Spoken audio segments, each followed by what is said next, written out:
ঈদ মোবারক।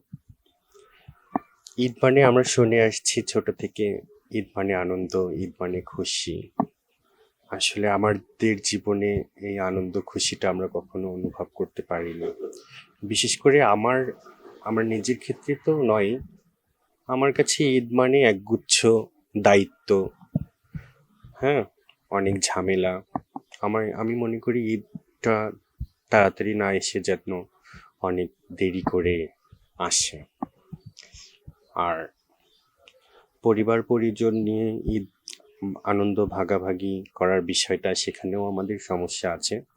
আমি অনেকগুলো চ্যালেঞ্জ পার করে আসছি, কিন্তু আমার সংগঠনের যে মেয়েরা আছে, এরা অধিকাংশই, যাদের পরিবার আছে, পরিজন আছে, এরা সারা বছর কষ্ট করে ইনকাম করে নিজের বাবা মা, ছোট ভাই বোন কিংবা ভাই বোনের অন্যান্য সন্তানরা যারা আছে তাদের জন্য কেনাকাটা, নতুন পোশাক, সেমাই, চিনি, বাজার সদাই, এগুলো সব করে নিয়ে যায়। হ্যাঁ, ঈদের দিন ওরা ঈদের আগের দিন চলে যায় বাসায়।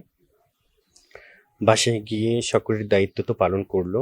বাসার আশেপাশে যে সমাজের লোকজন, ওনারা যখন খবর পায় যে অমুক বাসায় এসেছে, তখন সবাই মিলে দেখতে আসে। দেখতে এসে নানান রকম কুটো কথা, হাসি ঠাট্টা, এনজয় করে, মজা করে, আনন্দ উপভোগ করে, আমাদের নিয়ে এক প্রকার বিনোদন নেয়।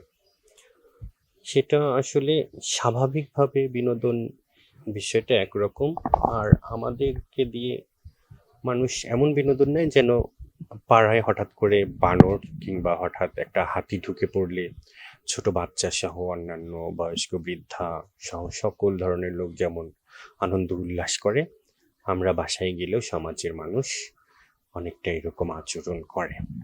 আমার মেয়েরা অনেক আশা নিয়ে শপিং করে নিয়ে যায়, কেনাকাটা করে পরিবার পরিজনের জন্য নিয়ে যায়। যখন এলাকার মানুষ এই ধরনের আচরণ করে, ঘিরে ধরে, হ্যাঁ, তখন সে কষ্ট পায়, স্বপ্ন নিয়ে যায় যে কিছুদিন পরিবারের সাথে থাকবে। তখন যখন এই পরিবেশটা তৈরি করে, তখন ওর বাসায় আর থাকতে ভালো লাগে না। একদিন থেকে পরের দিন আমার কাছে আবার চলে আসে। অনেকের আছে বাবা মা থেকেও নেই, যেতেও পারে না, তারা আমার কাছে থাকে। আবার অনেকের বাবা মা কেউ নেই, আত্মীয় স্বজন কেউ নেই, তারাও আমার কাছে থাকে। আমি সর্বোপরি চেষ্টা করি যারা ঈদের দিন আমার পাশে থাকে, ওদের বাবা মায়ের যে শূন্য স্থানটা পূরণ করার চেষ্টা করি। তাদের বিনোদন, বিভিন্ন জায়গায় বেড়াইতে নিয়ে যাওয়া, ভালো খাবার খাওয়ানো, নতুন পোশাক, এগুলো দিয়ে চেষ্টা করি কিছুটা হলেও লাঘব করার। কিন্তু একেবারে বাবা মায়ের যে শূন্য স্থান, এটা তো আমার দ্বারা পূরণ করা সম্ভব না।